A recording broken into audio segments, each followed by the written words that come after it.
episode of the We Talk Talent series, season 4, where we invite the most prominent HR leadership voices to share their insights and experiences on and around the current HR ecosystem. Joining us today is Gaurav Saini. Gaurav has over 19 years of experience in a variety of HR roles, including HR business partnering, HR shared services, and HR consulting. He specializes in building the HR function for startups and global companies that are establishing themselves in the new market. He is currently working as Director HR for India, the Middle East, and North Africa region at HMD Global. Gaurav is also an active thought leader in the HR community of India and has authored many papers and articles on and around the people management field. He is a well known speaker across various HR forums, which is exactly why we have invited him here to be a part of our very own B Talk Talent series. With this, a very warm welcome, Gaurav. It is indeed a delight to have you with us today. Thank you, Manan. It's a pleasure. I'm sure we are all looking forward to an interesting discussion. So, to set the context for this conversation, my first question to you is, how is your industry tackling the changes that workplace has gone through over the past couple of years? If you could just share a brief overview with us about the same. So, our industry, as you know, is a telecom mobile devices industry, and we interface a lot with the markets and field teams. So, and manufacturing also is one of the part to it. So, our industry has never been shut down during COVID as well, if you ask me. So, there are challenges which we have faced, but since we are a flexible employer before COVID and pre-COVID times, I would say that in the right perspective here. So we did not face any much of the issues. We give flexibility to people to work from home as well and other locations. And we were a hybrid organization or hybrid working environment organization earlier in the past as well. So no issues as such in transforming ourselves into the new ways of working or new ways of hybrid work culture. There are some issues which you have to face on fairness perspective, like sales team and the field force and the manufacturing team related to your supply chain and other functions. They do also expect that some kind of flexibility to be given to them as well. But while into those roles, which are the external facing roles, we are not able to provide them that kind of flexibility. But in other ways, we try to compensate them with other rewards and also other flexibilities, what we can give it to them, not in terms of office timings or the number of days, but other ways we try to compensate. Thank you. That was very insightful, Gaurav. So, my next question to you, we'll jump straight into it. We will not break the flow of this conversation.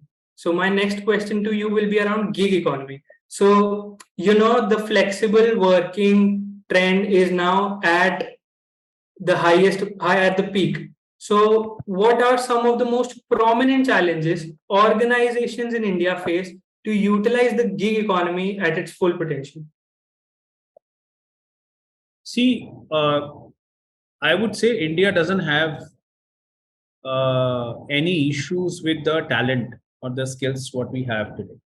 So, and gig economy is based on the skill-based talent, what you get. So we have to move as an industry from experience-based or boxing people into that particular experience or something now to the skill-based hiring. So when I say skill-based hiring means that I need a particular skill to do that job, then I should be able to get that skill in the market rather than the experience. The experience might be like 1 year or 2 years or 3 years, but we just need the proficiency levels in that skill that can be achieved with the experience or without the experience also. So like take an example, if I'm looking for a content designer in marketing, I don't have to see that the content designer has to be minimum 10 years of experience in that field. I just need a proficiency level of that content designer or some AI based tools to be used in my some software development part. And I just have to maybe see the proficiency skills. So the proficiency skills can be brought in by a person who would have only 1 or 2 years of experience as well. So industry will move in a lot of roles into the skill-based hiring, not the normal hiring what we have been doing from past couple of decades. With that, it will come up that do we get the right kind of skill-based hiring talent or not?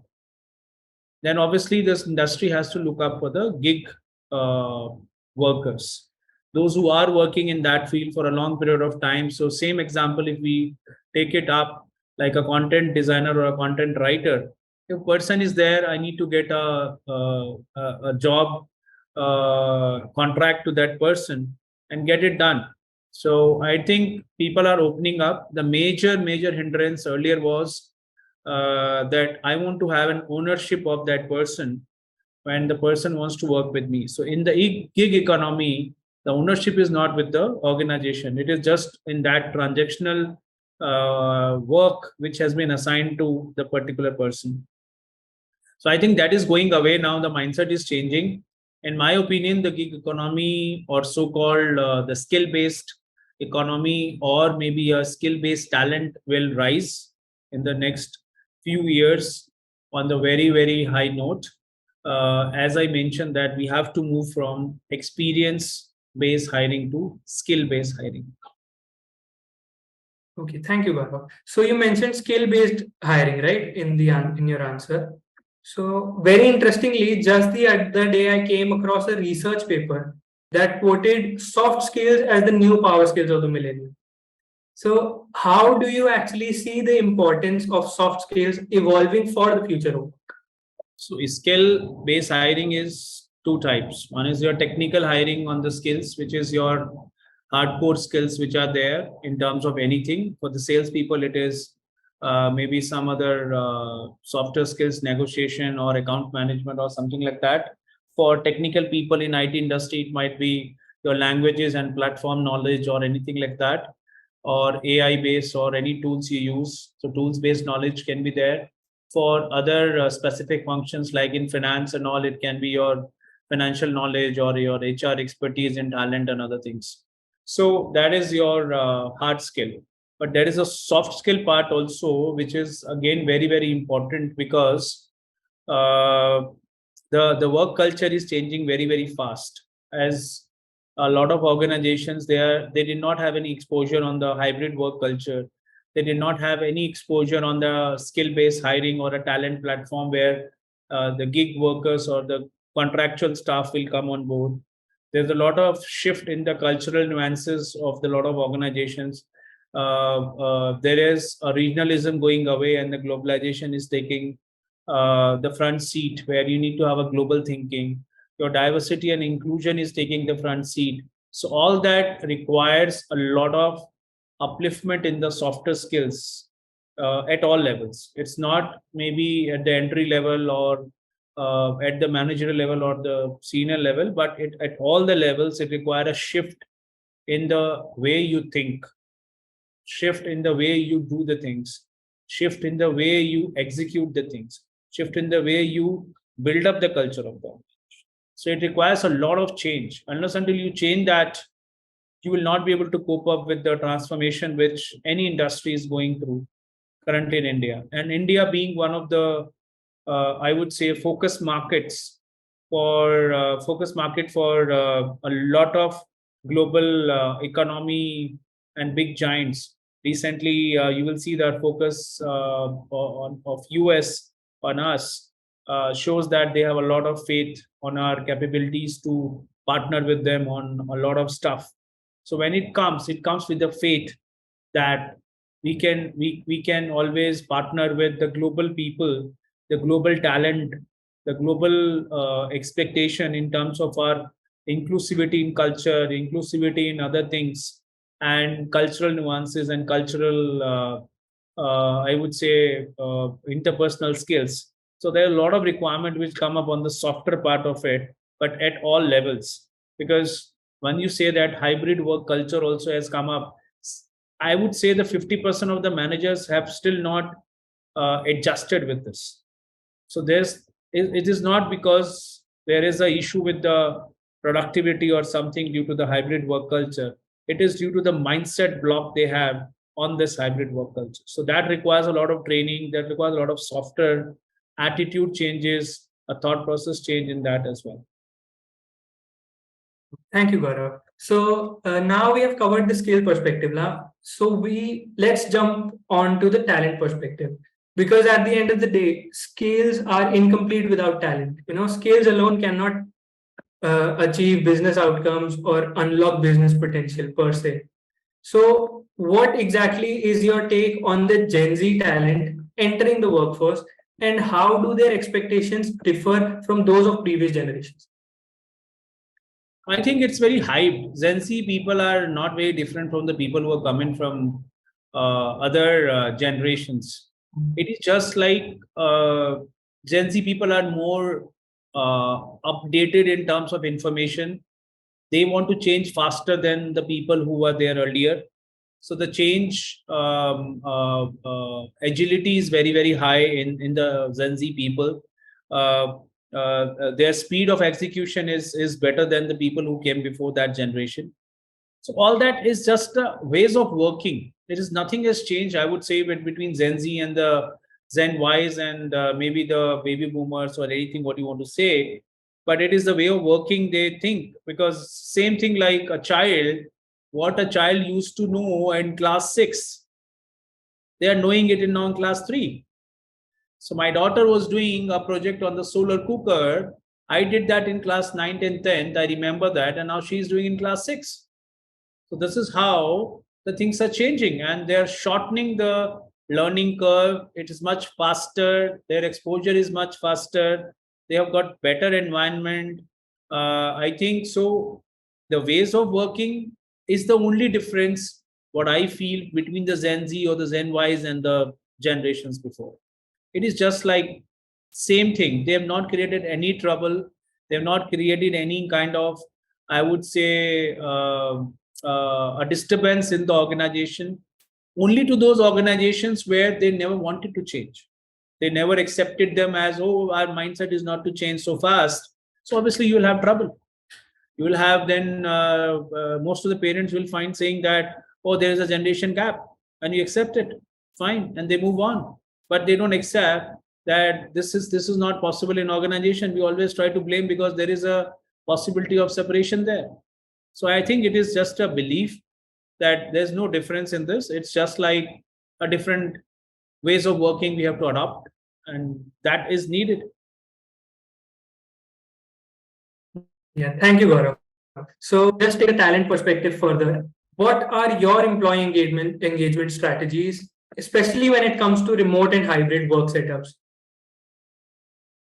So as I told you that we were a hybrid work culture before that as well. So not changed much, but some of the things which we have changed is like how do we engage people more, those who are working on the remote locations, not coming regularly to office, is basically one important thing we have changed is the way we communicate. The communication from top down and bottoms up, everything has changed. It has become more intense, it has become more frequent. So what are the changes an organization is going through? More number of town halls, more number of connects with the managers, more number of feedbacks.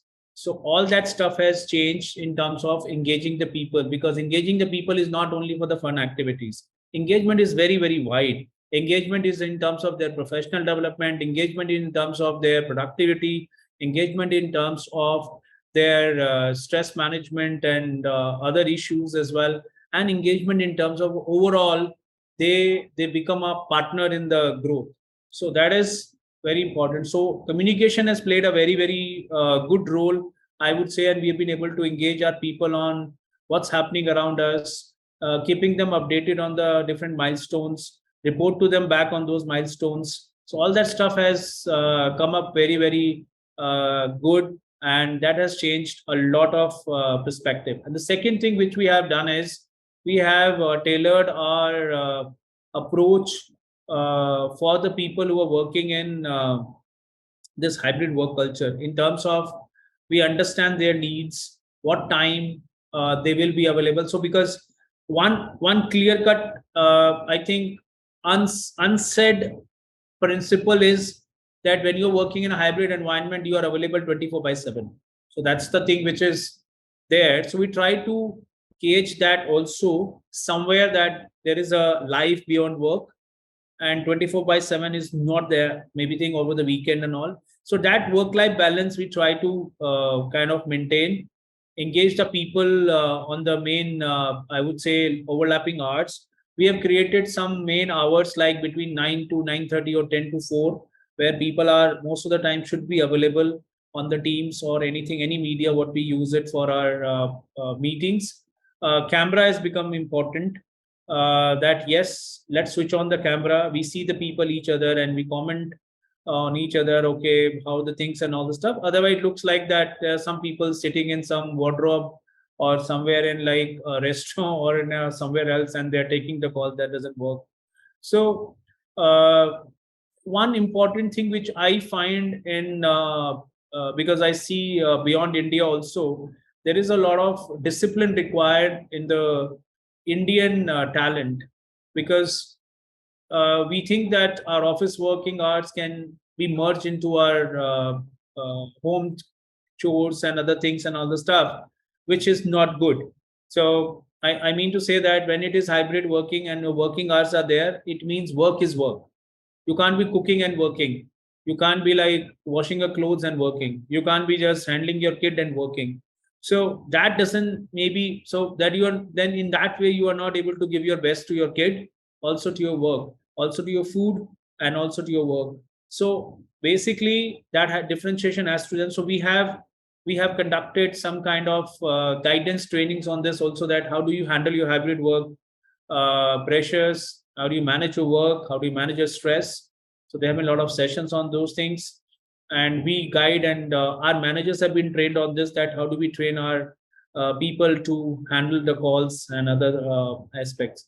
Other part is like the fun and the engagement part, when we call it as an HR team works on this. So all that has gone into a mode where online people can also participate, whether they are sitting. So my problem was there pre-COVID times also, because my entire workforce is not based in one office. My two people, three people will be in Lucknow, one people will be in Kanpur, other people will be in Chennai, where I don't have an office, or Coimbatore, or maybe somewhere far-flung towns in Andhra Pradesh, or maybe some eastern like Sikkim, Gangtok, somewhere sitting there. I might have a 4, 5 offices where I can have people in terms of engagement, but these people cannot be participating each and every time I have engagement activity. So we have found ways that we should be engaging them online. We always pay attention that don't have long meetings online, because people lose the interest. So all that has happened. Performance management has been more tighter now, more feedbacks, more clarity on the KPIs that you are supposed to deliver this, so that there is no excuse of the productivity by the manager as well, because manager can play it against the employee also, that this is this is what this guy is not productive, this guy is not paying attention and all this. If the KPIs are clear, my performance indicators are showing me that I'm able to perform, I'm able to deliver what is expected out of me, whether I work in a hybrid environment or 100% from office, doesn't matter. So that is very, very important. So performance management is the key. I would say another key indicator after the communication that any organization has to strengthen. And it is not about measuring people. It is about giving them clarity on the goals. It is about giving them clarity. How do they achieve their KPIs? How do they partner in the growth of the organization? What is the expectation from them? So are they fulfilling that expectation? Give them feedback. Give them feedback. It's basically on-time feedback. It is not like after 6 months or 3 months, I'm quoting 1947, it has happened, 1948, it has happened, and I'm talking about in 2000s, that thing doesn't happen. It is like, it always like a wife creeping it and remembering it for last 10 years, what has happened 10 years back. Right? Yes, sir. That was very People who are married, they will understand this joke. Yeah. Okay? I'm Yeah. sure you're not married. Yeah, I'm not married yet. So the Yet. married people will understand this joke, that if you have a fight with your wife, she'll always remember what has happened 10 years back. Yeah, I'm sure my father does. Yes. Okay. So this is very important, maybe to keep up the engagement. Yes. So that was very neatly described, and I'm sure our audiences will resonate with your thoughts. So thank you for sharing such wonderful and enlightening insights, Gaurav. It was an absolute delight to listen to your thoughts and experiences. Thanks a lot for joining us today. Yeah, so now for our viewers, thanks for tuning in. We will be back soon with yet another engaging episode of the We Talk Talent series. Till then, keep watching and keep talking.